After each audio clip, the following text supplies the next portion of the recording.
đó dòng toàn đọt trồng có trồng gì ra nó lú chỉ liền đâuวันที่ Trâu. trâu cái tôi để có số để rõ rồi ô bể té nó rồi để lại đây là chén nó để nó nè chén nó to nữa nè cái chén trà ở đây chợ tao có tệ thưa tay nó có lột tệ cho mà mò thôi nè tay lột tệ nó mà cũng chơi rồi chứ đó đúng đó mà lấy nó mò tông luôn phải xếp về khỏi đã tệ nó có số tiền tên nó khỏi nó chỉ cho dòng sát thì thôi cho có chỉ cho mọi để sát nó tận nóตัวจงไก่นะเดี๋ยวตัวเด็ดจงหัวเลยตัวเด็ดกดชัวเลยอ๋อ có lụt con này จุ่มนอตัวน่ะบ่มนอซะฮะ để có hổng đến đâu nổi có thể sát chưa ไปลูนอซะน่ะ để có ít nhất cái rồi hết trong xéo à sau đây sẽ có đây có những lượt đi học bao học kia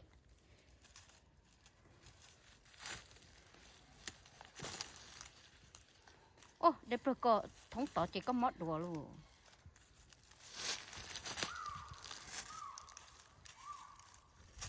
โอ้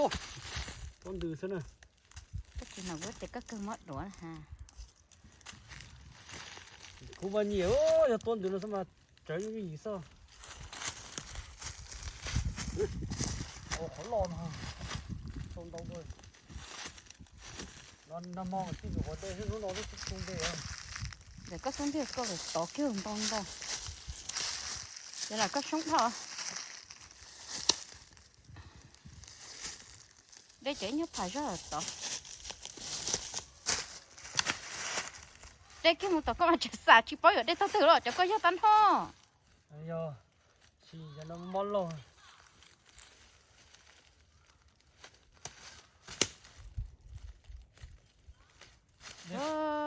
sắm mười tỏi sợ xong nó xong nó tu ăn gió lo vì cứ tôi chỉ tôi đây có số này thay rồi họ này muốn cậu trâu xong cậu xa xong nó bị cắt téo yo cậu xa xong nó bị cắt té thì nó mà tôi đây có số ui cho bác bị thao ở đây cho xé ra đóดื้อซะเลยเราเด็กก็ต้นนั้นต่อ ít cho món là có bắt tư quân đỡ có nhiều lúc chú ti long có lúc bắt tư lo chè bỏ nó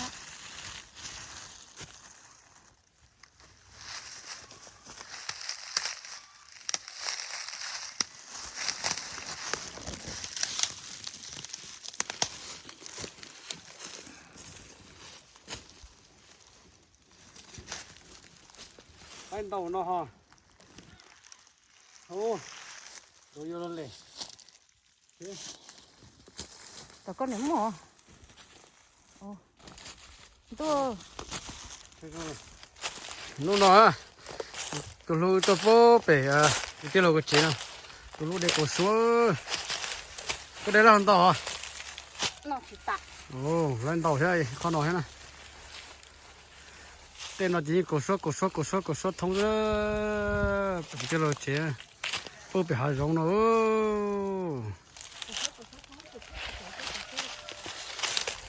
cũng thay thế cũng một cái thế chỉ đầu là lại bên dưới này thôi giờ xí đâu cũng này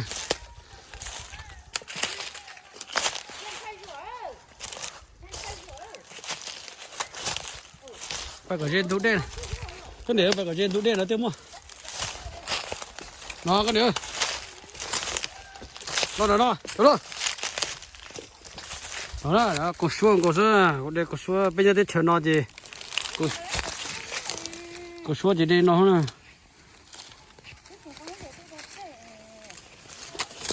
chỉ rồi tỏ lắm mà khơi sao mà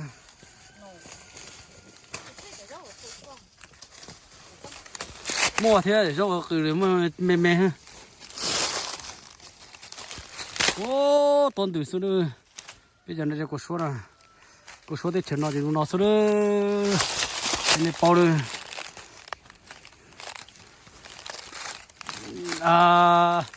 next video hai để dùng để cho nó Ruby nó ta thì next week mà hai à rong ơi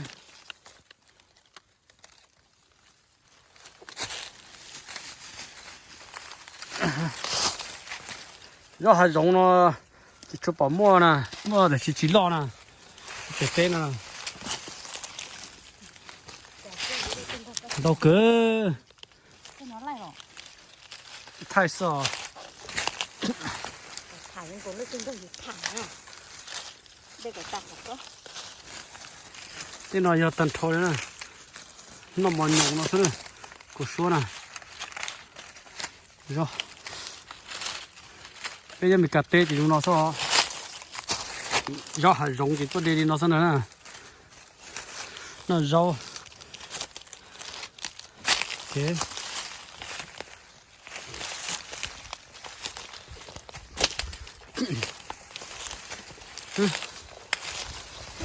đây na kia thế đó nó là lãnh đạo nó này chúa xiêm bòn nhung to cái nó do tận thấu là rất có số này bật lù chứ khả năng tôi nhớ bị phản là gì xong bao nó chứ để cho phe lại cho số nhỏ tôi cái nào mà có vụ tròn đâu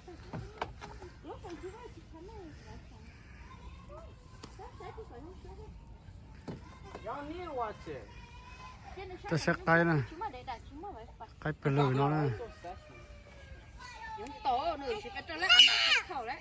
nó giờ trong khay trong qua nhà nó giờ luôn là nó thả tia là trong cái tôi về cái tôi tên nó này bây giờ tôi lại kinh nhá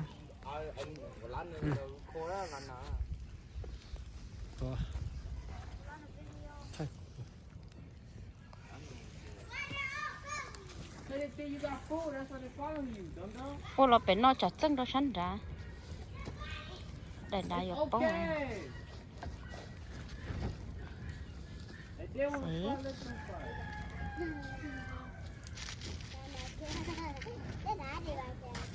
You know it's very hot, baby.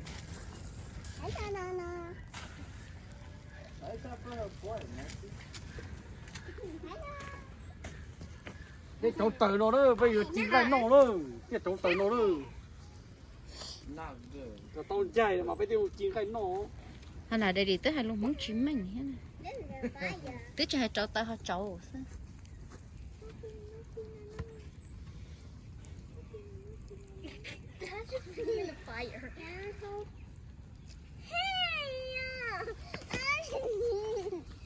Nhưng mà tôi cho phải nó chỉ như siêu nè. Tại vì chấp lâu. Call you, Say hi, baby. Say hi.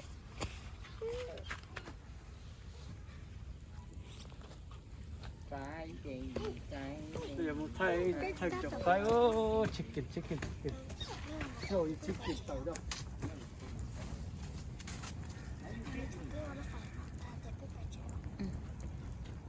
Cú đông cơ rồi nó. bảo ta chỉ để có số thắt chặt nó hết đi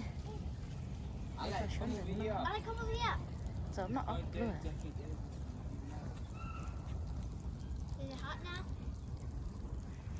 Is it so hot now? Này nó cũng một chế đấy.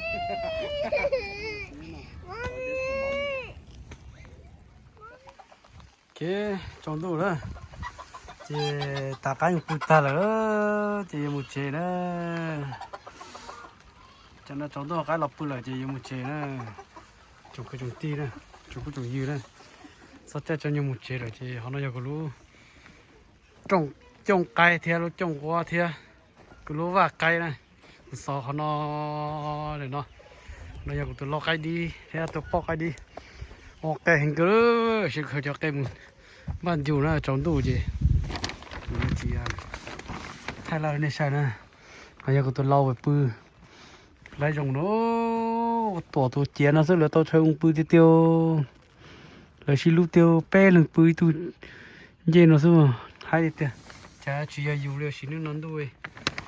ha, ý là bỏ bé tôi thì nó mà chỉ yêu xóa xí hàng ngon, thế nào thà,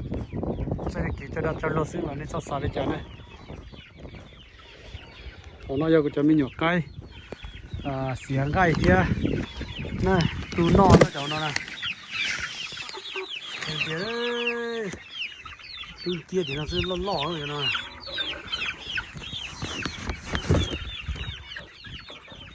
bắt tay voi cho nó cho nó có cổ ta rồi ta canh bút ta rồi thì cứ một trẻ đó xin chỉ đùa nó đàn nó trồng phụ trồng gì trồng cứ trồng ti giờ mua rồi giờ làm gì nó mà tao ăn đây rồi nó sai rồi nè ok chỉ là giờ cũng va tay rồi ok xin chỉ đùa nó